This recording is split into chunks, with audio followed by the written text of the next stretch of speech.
انسان کی جو اخلاقی بیماریاں ہیں، خاص کر مسلمان کی، وہ کیا ہیں، اس سے کیسے ہم نجات پا سکتے ہیں۔ ایک ایسا نظریہ سامنے لایا جائے جو کہ جدید دنیا کے مطابق بھی ہو اور اسلام کے لحاظ سے بھی وہ پوری طرح درست ہو۔ ہمارے یہاں پر ایسا ہوتا ہے جو دین دار جو طبقہ ہے، خاص کر اسلامک اسکالرز ہیں، وہ دیکھنے والا سننے والا یہی سمجھتا ہے کہ انہیں صرف جو ہے وہ دین کے بارے میں جو ہے وہ آگاہی ہے۔ اصل شرط یہ ہے کہ دنیا میں جا کر دین نہ بھول جائے اور دینی ذمہ داریاں ادا کرتے ہوئے انسان جو ہے اپنی دنیاوی ذمہ داریوں کو نہ بھول جائے۔ کچھ لوگ کہتے ہیں کہ آج کے دور میں جو ہے وہ فائنینشلی اگر آپ اسٹرانگ ہے تو آپ دین کی خدمت بہتر طریقے سے کر سکتے ہیں۔ ایک ڈاکٹر جب دین کی بات کرتا ہے تو لوگوں کے لیے یہ بات ہوتی ہے کہ اچھا یہ ایک عملی زندگی سے بھی اس کا تعلق ہے، اور پھر یہ اگر دین کی بات کر رہا ہے اس کا مطلب ہے کہ اس میں بات میں دم ہے۔ کوئی انسان اگر اخلاق میں بہت اچھا ہے تو وہ ڈیفینیٹلی وہ ہدایت یافتہ ہوگا۔ اسلام کا تصور اخلاق اور جدید تہذیب کے تصور اخلاق میں بہت فرق ہے۔ اسلام کے نزدیک کوئی اخلاق کا تصور نہیں ہے ایمان کے بغیر۔ کیا تم نے اس شخص کو نہیں دیکھا جس نے اپنے نفس کو اپنا الہ بنا لیا؟ اخلاقی بیماریوں کے ضمن میں ہمارا جو اصل کام ہے وہ یہ ہے کہ اپنے اوپر نگاہ ڈالیں۔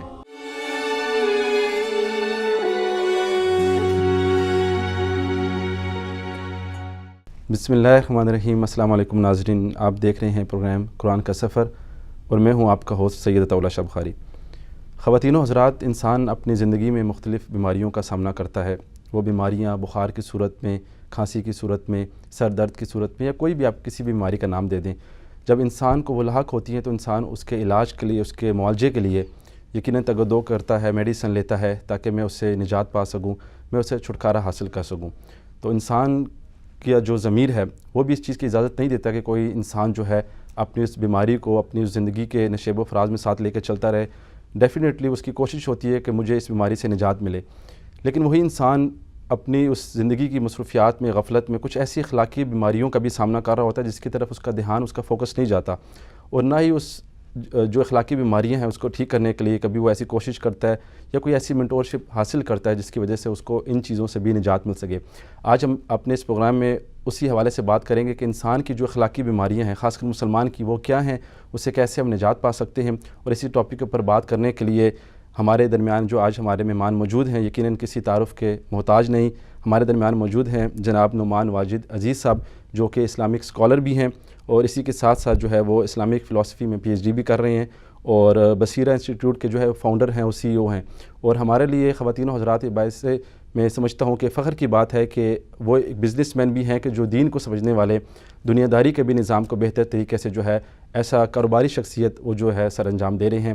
آج ہم ان سے انشاءاللہ گفتگو کریں گے۔ سب سے پہلے السلام علیکم۔ وعلیکم السلام۔ بہت شکریہ آپ کی تشریف آوری کا کہ آپ نے اپنی اتنی قیمتی مصروفیات میں سے جو ہے ہمیں وقت دیا۔ سب سے پہلے میں آپ سے یہ پوچھنا چاہوں گا کہ آپ تھوڑا سا ہمیں بتائیے گا اپنے حوالے سے کہ آپ کی جو ساری تعلیمی جو آپ کا کیریئر ہے اس کے حوالے سے تھوڑے ہمارے ناظرین کو بتائیں کہ آپ کے کون کون سے جو ہے ایسی مصروفیات ہیں اور آپ کن کن اداروں کے ساتھ منسلک ہیں جو کام کر رہے ہیں۔ جی، ایک تو میرا تعلق ایجوکیشن کے شعبے سے ہے۔ پچھلے 15-16 سال سے میں اسپیسیفک ایک ایریا ہے ایجوکیشن کے، اس میں کام کر رہا ہوں، اور یہ ہے کہ جو ہمارے معاشرے کے پڑھے لکھے لوگ ہیں، جدید تعلیم یافتہ لوگ ہیں، اور وہ دین کو سمجھنا چاہتے ہیں، اسلام کو سمجھنا چاہتے ہیں، ان کے لیے ان کے مزاج، ان کے ماحول کے مطابق ان کو ہم اسلام کی تعلیم باقاعدہ مہیا کرتے ہیں۔ ان کے لیے باقاعدہ کورسز ہوتے ہیں، مختصر بھی اور ایئرلی کورسز بھی ان کے ہوتے ہیں۔ تو مین تو مصروفیت یہ ہے۔ اس کے ساتھ یہ تو پیشن ہے، جو پروفیشن ہے وہ بزنس ہے، تو ملٹیپل بزنس کمپنیز ہیں جن کو میں رن کر رہا ہوں، یہ بھی ایک فل ٹائم ایک مصروفیت ہے ساتھ میں۔ اور اس کے ساتھ میں اسلامک ایجوکیشن اپنی بھی جاری ہے، لہٰذا اسلامک فلسفی میں پی ایچ ڈی چل رہی ہے، اور ہمارا جو کام ہے اس میں اسلامک اسٹڈیز یا اسلامک سائنسز اور سوشل سائنسز کا مرجر کا بھی ایک پلان ہے۔ تو اس لیے میں نے خود ماسٹرز بھی کیا ہوا ہے پولیٹیکل سائنس میں، اور ہم اس پہ بھی کام کر رہے ہیں کہ ہم سوشل سائنسز اور اسلامک سائنسز کو آپس میں مرج کریں اور ان دونوں کو ملا کر ایک ایسا پوائنٹ آف ویو سامنے لایا جائے، ایک ایسا نظریہ سامنے لایا جائے جو کہ جدید دنیا کے مطابق بھی ہو اور اسلام کے لحاظ سے بھی وہ پوری طرح درست ہو۔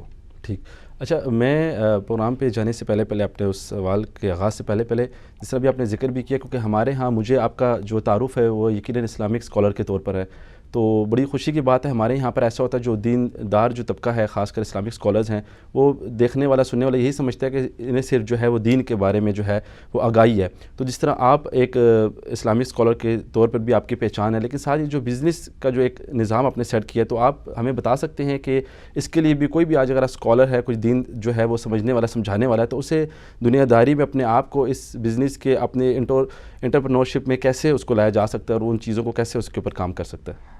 جی بالکل، کچھ لوگوں کو تو ظاہر ہے اسپیشلائز کرنا ہوتا ہے کسی ایک فیلڈ میں، اور کچھ لوگ آج ہمیں اس معاشرے میں ایسے بھی چاہیے جو بیک وقت دونوں چیزوں کو بھی جانتے ہوں. تو اس کا طریقہ یہ ہے کہ ہر چیز کو آپ کو سیکھنا بھی پڑتا ہے، اس میں وقت بھی لگانا پڑتا ہے، محنت کرنی پڑتی ہے. تو جو لوگ یہ چاہتے ہیں کہ وہ دین کا کام بھی کریں اور ساتھ میں کسی کاروباری مصروفیت میں یا اپنی دنیا کے لیے خود سے بندوبست کریں، ان کو پھر کچھ وقت لگانا پڑے گا، ایک فیلڈ سلیکٹ کرنی پڑے گی، اس کو سمجھنا پڑے گا، سیکھنا پڑے گا. اور جس طرح سے دین کے میدان میں انسان محنت کرتا ہے اور کچھ وقت کے بعد کسی مقام تک اللہ تعالیٰ اس کو پہنچا دیتا ہے، یہی معاملہ دنیا کا بھی ہے.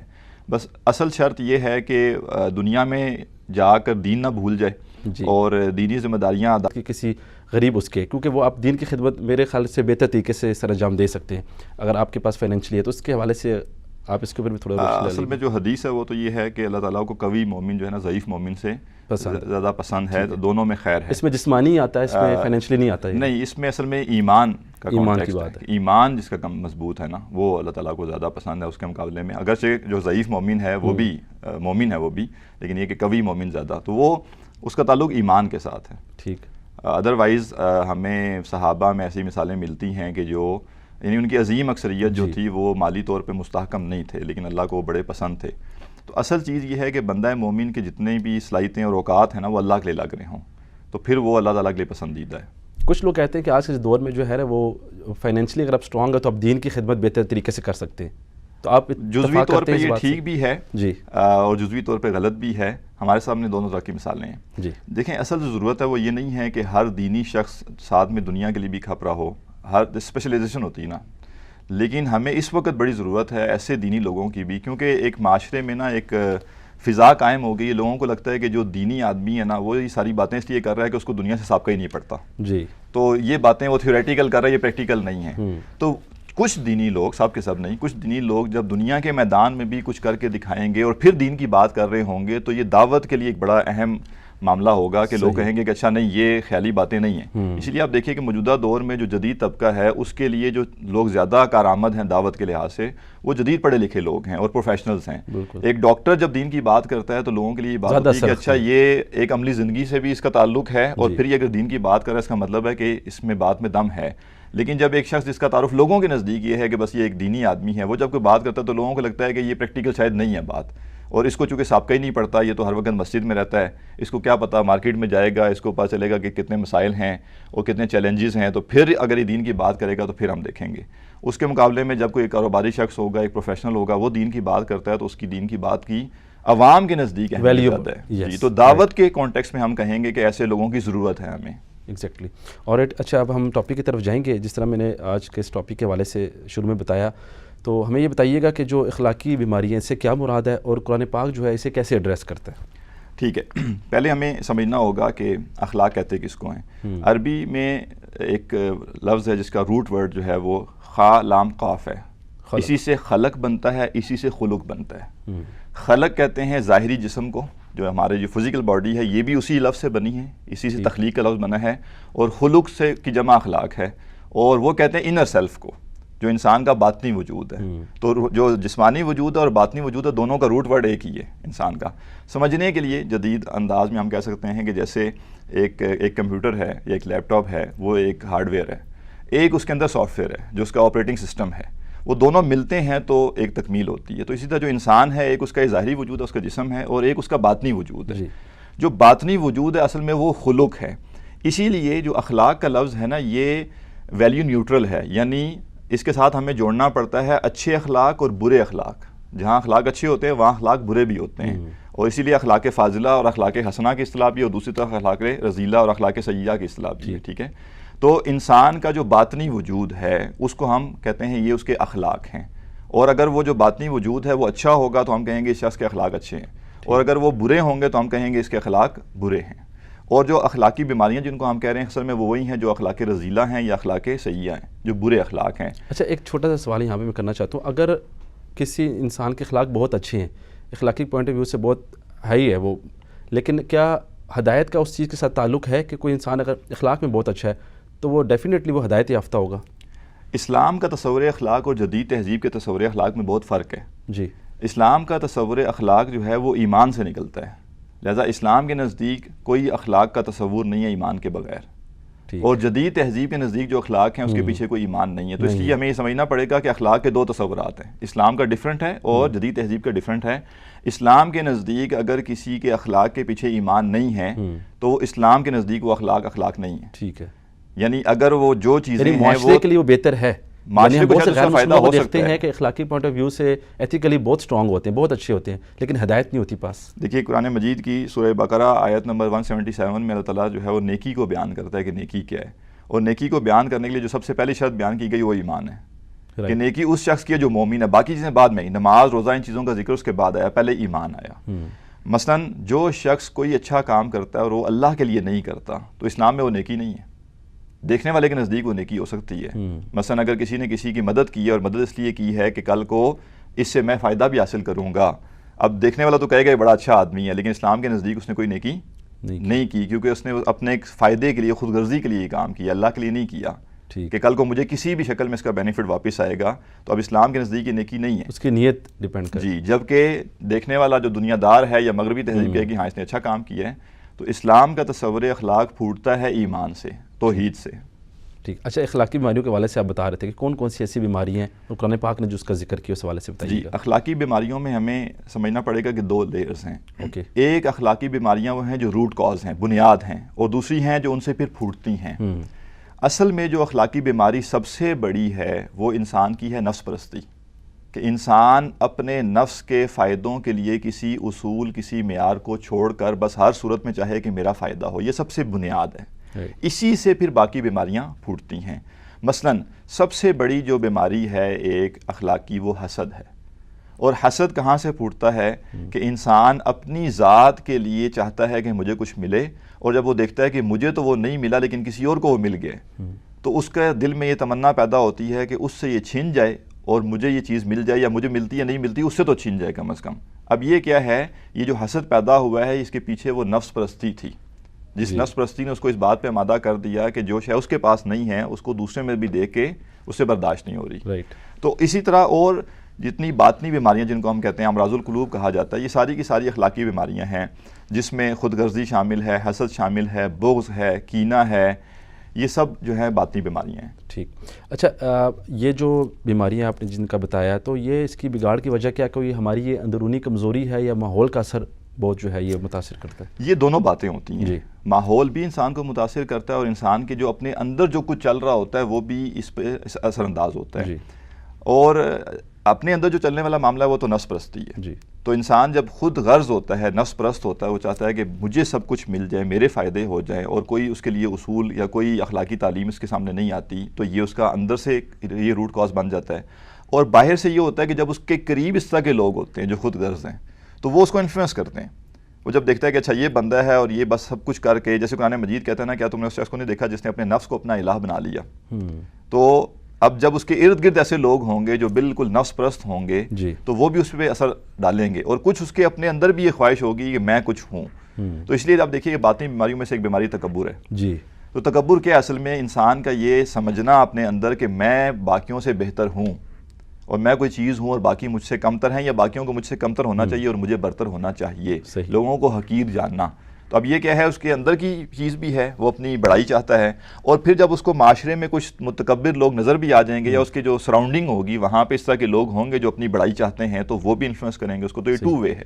اچھا ڈاکٹر صاحب, یہاں پر ایک چھوٹا سا نقطہ جو ہے میں چاہوں گا میں آپ سے ذرا اس کو تھوڑا سا ڈیفائن کرواؤں, کہ جس طرح آپ نے ابھی تکبر کی بات کی, تو کچھ لوگ ہم دیکھتے ہیں بہت اوور کانفیڈنٹ ہوتے ہیں. اب دیکھنے میں ایسا لگتا ہے کہ شاید وہ بہت متکبر ہے, جبکہ وہ اس کے اندر شاید ایک آپ کہہ لیں کہ کانفیڈنس بہت زیادہ درجے کا ہوتا ہے, جبکہ اس کے دل میں ایسا نہیں ہوتا. تو ہم یہ جو آلہ بنا کر اپنا جو ہے ہم اس کی ججمنٹ کر بیٹھتے ہیں, تو اس کا ادراک کیسے کیا جا سکتا ہے کہ ہم کسی کے بارے میں ہم یہ کہہ سکتے ہیں کہ بھئی فلاں شخص متکبر ہے یا اوور کانفیڈنٹ ہے, کیونکہ دونوں بہت قریب چیزیں ہیں, یا وہ خود بندہ ڈیفائن کرے گا جو جس چیز سے گزر رہا ہے. اخلاقی بیماریوں کے ضمن میں ہمارا جو اصل کام ہے وہ یہ ہے کہ اپنے اوپر نگاہ ڈالیں. دوسروں کے اوپر یہ نگاہ رکھنا کہ کس میں کیا اخلاقی بیماری ہے, یہ تو صرف اس وقت ہوگا جب کوئی ہم سے آگے کہتا ہے کہ آپ بتائیں. مثلا کوئی قریبی دوست ہے, وہ ہم سے آگے کہتا ہے جی بتائیں میرے اندر کیا کیا بیماریاں ہیں, تو ہم غور و فکر کر کے اس کو بتا سکتے ہیں. ادروائز ہمارا یہ کنسرن نہیں ہونا چاہیے کہ دوسرے میں کیا ہے, ہمارا کنسرن یہ ہونا چاہیے کہ میرے اندر کیا ہے. جب ہم دوسروں کی بیماریاں ڈھونڈتے رہیں گے تو اپنی چھوڑ دیں گے. تو لہٰذا یہ چیز تو ہمارا کنسرن ہی نہیں ہونا چاہیے کہ یہ متکبر ہے یا نہیں. اچھا چند صورتوں میں ہو سکتا ہے ہمارا یہ کنسرن ہو، مثلا ہم کسی سے علم حاصل کر رہے ہیں جی، اور ہمیں اب فیل ہوا کہ یہ شخص کہیں متکبر تو نہیں ہے، پھر تو سمجھ آتا ہے کہ ہاں اگر یہ متکبر شخص ہے تو ہم اس کو چھوڑ کر کسی اور سے علم حاصل کریں۔ عام معاشرے میں ہمارا یہ کام نہیں ہے کہ اپنے دائیں بائیں لوگوں کے بارے میں دیکھتے رہیں کہ یہ متکبر ہے کہ نہیں، یہ برا ہے کہ نہیں، بلکہ ہم اپنے بارے میں غور کریں گے کہ ہمارے اندر تو یہ اخلاقی برائیاں نہیں ہیں، اور اگر ہیں تو ہم ان کا علاج کیسے کریں۔ تو ہم یہ کیسے جانیں گے کہ ہم جو ہے اخلاقی بیماریوں میں مبتلا ہیں، ہم اس کا شکار ہیں، تو کیسے ہم اس چیز کو جو ہے اپنے بارے میں یہ جاننا کہ میں اخلاقی بیماریوں کا شکار ہوں یعنی ایک بہت مشکل کام ہے، اور اس کے دو طریقے ہیں۔ جی، نمبر 1 خود احتسابی ہے۔ جب تک میں آئسولیشن میں بیٹھوں گا نہیں اور اپنے بارے میں یہ سوچوں گا نہیں کہ کیا میرے اندر اخلاقی برائیاں ہیں یا نہیں، تب تک مجھے ان کا ادراک نہیں ہوگا۔ اور پھر جب میں سوچوں گا کہ میرے اندر ہیں یا نہیں تو میں کیا کروں گا، میں اپنے اوپر کچھ جیسے سوال کروں گا، مثلا کیا میں لوگوں کو حقیر جانتا ہوں؟ کیا کہیں پہ مجھ سے زیادہ کسی کی تعریف ہوتی ہے مجھے برا لگتا ہے؟ کیا مجھے کوئی میری غلطی بتا دے تو میں اوفینڈ ہوتا ہوں، یا میں اس کے بارے میں سوچتا ہوں کہ یہ میری غلطی ہے کہ نہیں؟ تو سب سے پہلے تو خود احتسابی ہے کہ میں کیا ہر کچھ وقت کے بعد، کچھ دنوں کے بعد اکیلے بیٹھ کے اپنا احتساب کرتا ہوں یا نہیں۔ دوسرا اس کا جو طریقہ ہے وہ یہ ہے کہ جو آپ کے بالکل قریبی لوگ ہوتے ہیں، آپ کے دوست ہیں، آپ کی فیملی ہے، آپ ٹائم ٹو ٹائم ان کے ساتھ بیٹھ کر ان سے پوچھیں کہ آپ میرے بارے میں بغیر کسی خوف، بغیر کسی پریشانی کے بتائیے کہ میرے اندر کیا عیب ہے، ٹھیک، اور ان کو اتنی لبرٹی دیں کہ اور وہ جو بتائیں گے نا وہ کوئی اور نہیں بتا سکتا۔ صحیح۔ اور ایسا ہے بھی، جیسے ہمارے ایک استاذ ہیں، انہوں نے ایک دفعہ اپنی اہلیہ سے ایسے باتوں باتوں میں کہا کہ آپ بتائیں کہ آپ کو میرے اندر کیا چیز ایسی نظر آتی ہے جو نیگیٹو ہے، اور ان کے وہم و گمان میں بھی تھے، انہوں نے کہا کہ آپ متکبر ہیں۔ تو انہوں نے کہا کہ میں تو سوچ بھی نہیں سکتا تھا اپنے بارے میں کہ یہ رسپانس آئے گا۔ ٹھیک، تو لیکن اب ظاہر ہے جو قریب ہے، بیوی ہے، بچے ہیں، فیملی ہے، والدین ہے، یہ تو ہر وقت آبزرو کر رہے ہیں نا، ان کے سامنے ایکٹنگ تو انسان کر نہیں سکتا کیونکہ پوری زندگی گزارنی ہوتی ہے۔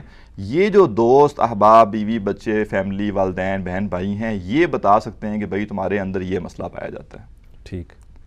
اچھا، اب جب ہم پہچان لیں کہ ہمارے اندر بیماری ہے تو اس کا حل کیسے ممکن ہے قرآن و حدیث کی روشنی میں بتائیے گا؟ کیونکہ ظاہر ہے شیطان کے ساتھ بھی ہر روز کی زندگی کے ہمارے میں سمجھتا ہوں کہ نشیب و فراز میں جو ہے شیطان ہماری زندگی میں داخل ہے، تو انسان کوشش کرتا ہے، پھر وہاں سے کچھ ایسی کمزوریاں آ جاتی ہیں، تو اس کو مستقل طور پر اس پہ قائم رہنے کے لیے کیا ایسا فارمولہ بتا سکتے ہیں ہمیں کہ جس پہ انسان ڈگمگائے نہ، اس پہ قائم رہے؟ دیکھیے، تمام جو باطنی بیماریاں ہیں وہ پھوٹتی ہیں کہ جب انسان نفس پرستی کی طرف جاتا ہے، اور نفس پرستی کی طرف انسان تب جاتا ہے جب انسان اللہ سبحانہ وتعالیٰ کو بھولنا شروع کر دیتا ہے۔ تو جو کور علاج ہے نا، جو سب سے بنیادی علاج ہے وہ یہ ہے کہ جو ہی انسان کی نگاہ اپنی ذات سے ہٹ کے اللہ کی طرف جائے گی، یعنی انسان کا جو فوکس ہے، جو سینٹر پوائنٹ ہے، وہ اپنی ذات نہ ہو بلکہ وہ اللہ سبحانہ وتعالیٰ کی ذات ہو، تو انسان کی چیزیں بدلنا شروع ہو جاتی ہیں۔ یعنی دو لوگوں کا آپس میں تعلق جب اللہ کے لیے ہوتا ہے تو اس میں چیزیں بدل جاتی ہیں، اور جب وہ کسی دنیا کے مفاد کے لیے، ذاتی مفاد کے لیے ہوتا ہے تو اس میں اصول بدل جاتے ہیں۔ اسی طرح سب سے پہلا بنیادی کام کرنے کا یہ ہے کہ انسان یہ طے کرے کہ میں نے اپنی زندگی میں ہر کام اللہ کے لیے کرنا ہے۔ جب وہ اس پہ آئے گا تو اس کے نزدیک، اس کے سامنے جو سب سے بڑا چیلنج آئے گا وہ اس کا نفس آئے گا۔ یعنی یوں سمجھیے کہ جب میں یہ چاہتا ہوں کہ میں اللہ کے لیے زندگی گزاروں، یہ چاہتے ہی میرے سامنے میرا نفس آ کے احتجاج کرنا شروع کر دیتا ہے کہ یہ تم مجھے بائی پاس کر کے کہاں جانا چاہتے ہو، میں تمہارے سامنے موجود ہوں اور تم غیب کی ایک ہستی کے لیے زندگی گزارنا چاہتے ہو، اور چونکہ یہ میرا نفس میرے ساتھ لگا ہوا ہے نا، اور یہی میری آزمائش بھی ہے، تو یہ روز مجھے جو ہے نا وہ احتجاج میرے سامنے کرے گا کہ نہیں نہیں، تم میری پیروی کرو، تم میری بندگی کرو، تم میری خواہش کو پورا کرو۔ اسی کے لیے پھر ہمارے اہل علم نے ایک پورا جو علم کا میدان ہے اس پہ کام کیا، اور وہ تزکیہ نفس ہے۔ یعنی یہ ون ڈے کرنے کا کام نہیں ہے، کیونکہ نفس ایک موجود ہے، سامنے موجود ہے، اس کو بائی پاس کرنا اور اللہ سبحانہ وتعالیٰ کے لیے زندگی گزارنا یہ ایک بہت بڑا چیلنج ہے۔ تو جو یہ سمجھے گا کہ میری اخلاقی بیماریاں اور میرے جو امراض القلب ہیں یہ ایک دن میں حل ہو جائیں گے، ایک دن میں حل نہیں ہوں گے۔ دوسری بات، جیسے ہم جسمانی بیماریوں کے علاج کے حوالے سے جب دیکھتے ہیں کہ بہت بڑا مسئلہ ہے کوئی، تو ہم یہ سمجھ جاتے ہیں کہ یہ گھر بیٹھ کے خود سے تجربے کرنے سے نہیں ہوگا، اس کے لیے ہمیں ماہر ڈاکٹر کے پاس جانا پڑے گا۔ امراض القلوب کے حوالے سے بھی اہل علم یہی کہتے ہیں کہ جب کسی کو باطنی بیماریاں لاحق ہو جائیں اور وہ کچھ پکی ہو جائیں تو محض اپنے ارادے اور محض اپنی ذات تک محدود رہ کے کوشش کرنا اس کے لیے کافی نہیں ہوگا، پھر وہ ان اہل علم سے جا کر رابطہ کرے اور ان سے رہنمائی طلب کرے جو ان امراض کے علاج کے لیے ماہر ہیں، اور وہ پہلے تو اس کی تشخیص کریں گے کہ اس کا اصل مرض کیا ہے۔ کیونکہ آپ دیکھیے ایک حدیث ہے جس میں ایک صحابی نے اللہ کے نبی صلی اللہ علیہ وسلم سے سوال کیا کہ مجھے وصیت کیجیے، تو آپ نے کہا غصہ نہ کیا کرو، انہوں نے کہا اچھا اور وصیت کیجیے، آپ نے کہا غصہ نہ کیا کرو، انہوں نے کہا اور وصیت کیا، آپ نے کہا غصہ نہ کیا کرو. اس کی وجہ کیا ہے؟ اس کی وجہ یہ ہے کہ اس اسپیسیفک کیس میں یقیناً ایسا معاملہ تھا کہ غصے نے باقی سارے مسائل پیدا کیے ہوئے تھے. تو بجائے اس کے کہ وہ 10 مسئلوں کا علاج کرتے، آپ نے انہیں فرمایا کہ غصہ نہ کیا کرو. اب غصے کی وجہ سے لوگ دور ہو رہے ہوں گے، غصے کی وجہ سے جو ہے اور مسائل پیدا ہو رہے ہوں گے، تو آپ نے جو کور مسئلہ تھا نا وہ آئیڈینٹیفائی کیا اور کہا اس کا علاج کرو. اسی طرح جب انسان اہل علم سے رابطہ کرے گا، ان کے قریب ہوگا، تو وہ پہلے تو آئیڈینٹیفائی کریں گے، اور بعض اوقات یہ آئیڈینٹیفیکیشن بھی کچھ ٹائم لیتی ہے. جیسے دیکھیے ایسا نہیں ہوتا کہ ہم ڈاکٹر کے پاس جائیں اور بیٹھتے ہی وہ کہے تو میں یہ بیماری ہے. وہ ہماری بات سنتا ہے، پھر ہمیں وہ ٹیسٹ لکھ کے دیتا ہے کہ جی آپ جائیں یہ. آج کے دور میں حضور کی طرح تو کوئی معجزاتی طور پہ کسی کو نہیں بتا سکتا کہ اس کے اندر یہ خامی ہے. دیکھیے معجزاتی طور پہ تو نہیں بتائے گا، لیکن اللہ کے نبی صلی اللہ علیہ وسلم کا بتایا ہوا علم تو موجود ہے نا. اس علم کو جنہوں نے حاصل کیا اور زندگی لگائی. دیکھیے ایک میں مثال عرض کرتا ہوں. مختلف جو شعبہ جات ہوتے ہیں، ان کے جو اسپیشلسٹ ہوتے ہیں نا، وہ جب اس فیلڈ میں کام کرتے رہتے ہیں تو ان کو آئیڈیا ہو جاتا ہے. مثلا ہم گزرتے ہیں، چیک پوسٹ لگی ہوتی ہیں، پولیس کھڑی ہوتی ہے. اب وہاں جو ایک پولیس والا شخص کھڑا ہوا ہے نا، وہ جب 10 سال ایک چیک پوسٹ پہ کھڑا ہو کے ڈیوٹی دیتا ہے نا، تو اس کی نظر پیدا ہو جاتی ہے. وہ دیکھ کے اس کو آئیڈیا ہو جاتا ہے کہ کون سا بندہ گڑبڑ اور کون سا نہیں. ہم گزرے ہوتے ہیں، ہمیں نہیں اندازہ ہوتا یہ کیا دیکھ رہا ہے، لیکن اس کی نظر میں ایک ایسا فلٹر لگ جاتا ہے کیونکہ اس نے تجربہ سے حاصل کر لیا. اہل علم جو اسپیشلائز کرتے ہیں نا اس چیز کو، پہلی بات تو وہ باریکیوں میں جاتے ہیں علمی طور پہ. ایسے لوگوں کو ڈھونڈا کیسے جا سکتا ہے اس دور میں؟ کیسے پھر ہمیں پہچان ہوگی کہ فلاں بندہ جو ہے ہماری فلاں بیماری کی تشخیص کر سکتا ہے؟ دیکھیے ظاہر ہے ہر جگہ ہر شخص الگ الگ جگہ رہ رہا ہے، اس کا الگ سے ایک سوشل سرکل ہے. ہوگا یہ کہ ڈھونڈتے ڈھونڈتے انسان پہنچ جاتا ہے. یعنی آپ جو بھی قریب آپ کے ایک دینی شخص ہے جس سے آپ واقف ہیں، آپ اس کے پاس جائیں گے. عالم دین بھی ہو سکتا ہے، صوفی بھی ہو سکتا ہے، کوئی بھی ہو سکتا ہے. بس یہ کہ قرآن و سنت کے مطابق ہونا چاہیے. شریعت کی پابندی کرنے والا شخص ہو، اس کا تعارف جس مرضی نام سے ہو.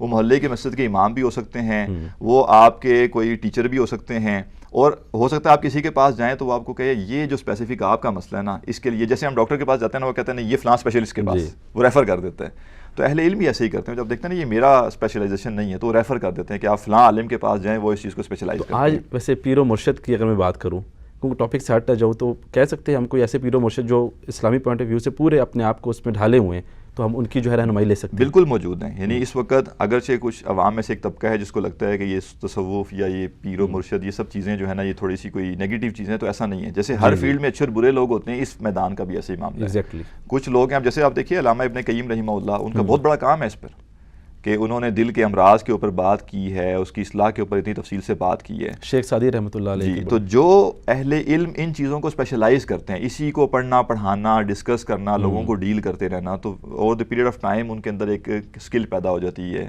کہ وہ ان چیزوں کو سمجھ بھی سکتے ہیں، ان کا علاج بھی تجویز کر سکتے ہیں. ٹھیک. اچھا لاسٹ میں کوسچن پوچھوں گا آپ سے، پھر کیونکہ پھر آپ سے ہم نے پیغام بھی لینا ہے، پھر کلوزنگ بھی کریں گے.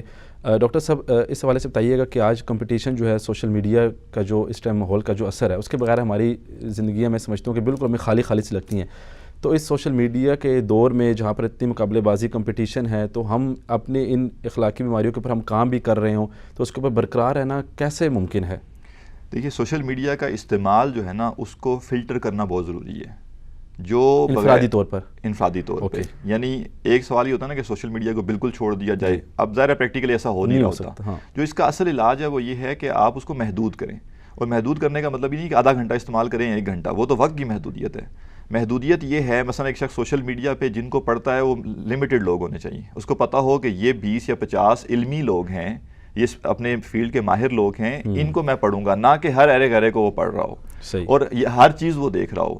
تو یہ جو بغیر فلٹر کے ہر چیز سوشل میڈیا میں ہمارے سامنے آ رہی ہوتی ہے اور ظاہر ہمارے ذہن میں جا رہی ہے، وہ ہماری شخصیت کے اوپر اثر انداز ہو رہی ہے. تو ہمیں سب سے پہلے تو سوشل میڈیا کے استعمال کو اس لحاظ سے لمٹ کرنا پڑے گا کہ ہم سلیکٹڈ چیزیں اس سے لیں، نہ کہ ہم مثلا ایک مثال آپ کو دیتا ہوں کہ جب ہم نے خبریں دیکھنی ہوتی ہیں تو ہمیں یہ معلوم ہونا چاہیے کہ کون سے 10 15 20 صحافی ہیں جو مستند ہیں اور جو یعنی مضبوط بات کرتے ہیں.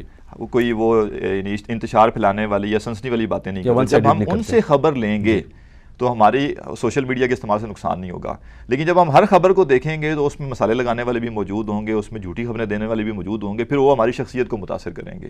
تو سوشل میڈیا کے استعمال کو لمٹ کرنا بہت ضروری ہے، نمبر 1. نمبر 2، جب آپ کو جیسے موسم بدلتا ہے تو ہمیں پتہ ہوتا ہے کہ ہم بیمار ہو سکتے ہیں، تو ہم احتیاط زیادہ کرتے ہیں. ٹھیک ہے جی، پانی ابھی اس وقت ٹھنڈا نہ پیا جائے، یہ نہ کیا جائے. اسی طرح جب ہم سوشل میڈیا کا استعمال کر رہے ہیں اور ہمیں اندازہ ہے کہ وہاں سے نقصانات بھی آئیں گے، تو پھر علاج بھی زیادہ کرنا ہے نا، ہمیں احتیاط بھی زیادہ کرنی ہے. اور احتیاط یہ کہ جو ہمارا اپنا نظریہ ہے اس کو بھی بار بار ریمائنڈ کریں نا کہ ہم کس نظریے پر چل رہے ہیں اور ہماری زندگی کے اصول کیا ہیں، اور سوشل میڈیا سے جو چیز ہم لے رہے ہیں وہ اس کے مطابق ہے بھی یا نہیں ہے، اور کیا چیز ٹکراتی ہے۔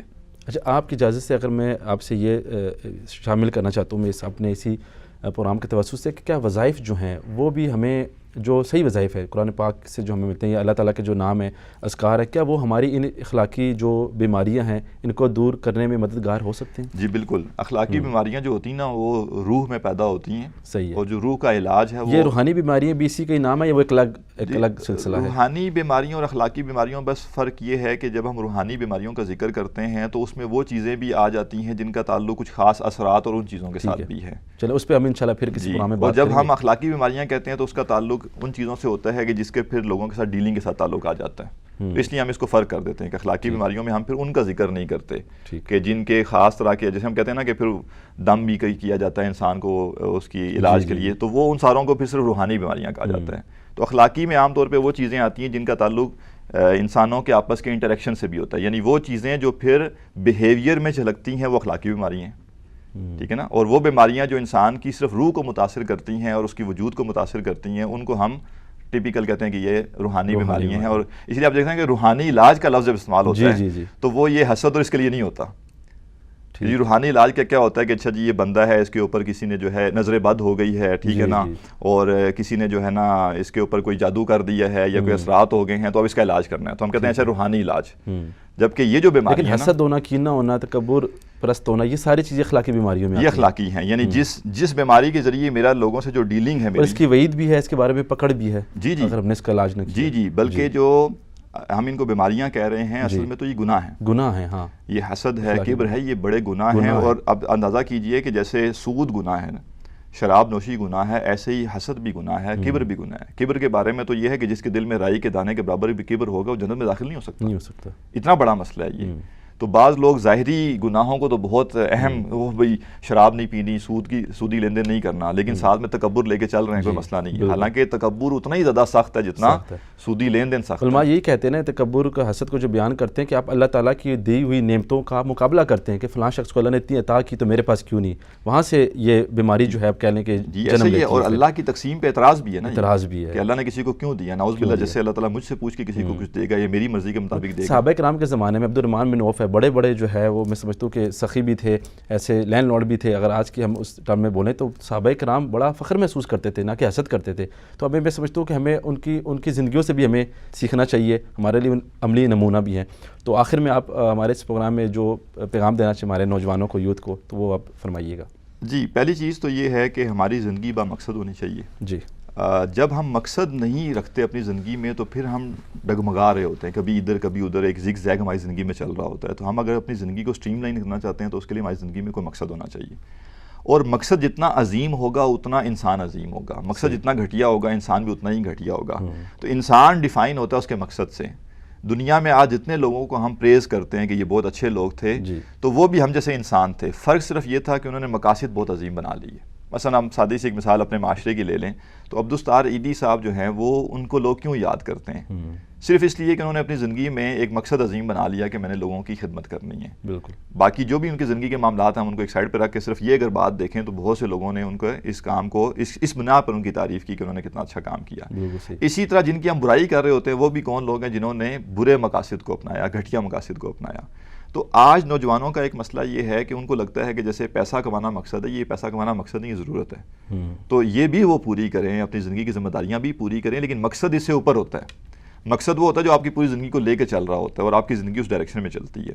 دوسری بات جو ہمارے موضوع سے متعلق ہے وہ یہ ہے کہ جتنی بھی اخلاقی بیماریاں ہیں، روحانی بیماریاں ہیں، ان سب کی جو وجہ ہے وہ کیا ہے کہ انسان کا رخ اللہ کے بجائے اپنی ذات کی طرف ہوتا ہے اور دنیا کی طرف ہوتا ہے۔ اور جدید دور میں اخلاقی بیماریوں کے بڑھنے کی وجہ بھی یہ ہے کہ جتنا سوشل میڈیا یا میڈیا ہے وہ سارا بھرا ہوا ہے اصل میں انسان کے، یعنی اللہ کا ذکر تو اس میں کہیں ہے نہیں، اس میں دنیا اور انسان کا نفس ہے۔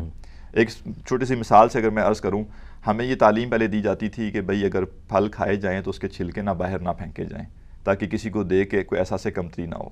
اب سوشل میڈیا آ گیا جس کے اوپر انسان کھانے کے لیے جاتا ہے تو کھانا کھا کے تصویر لگاتا ہے اور 100 200 500 ہزار لوگوں کو دکھاتا ہے کہ دیکھو میں نے یہ کھانا کھایا ہے۔ کہاں وہ تعلیم جس میں پھل کے چھلکے بھی سامنے نہیں پھینکے جا رہے، اور کہاں یہ تعلیم کہ جو چیز کھائی جا رہی ہے اس کی تصویر لگا کے دوسروں کو بتایا جا رہا ہے کہ میں نے یہ کھایا ہے اور دیکھو تم ابھی نہیں کھا رہے ہو، حسرت پیدا کی جا رہی ہے غیر محسوس طریقے سے، جان بوجھ کے نہیں۔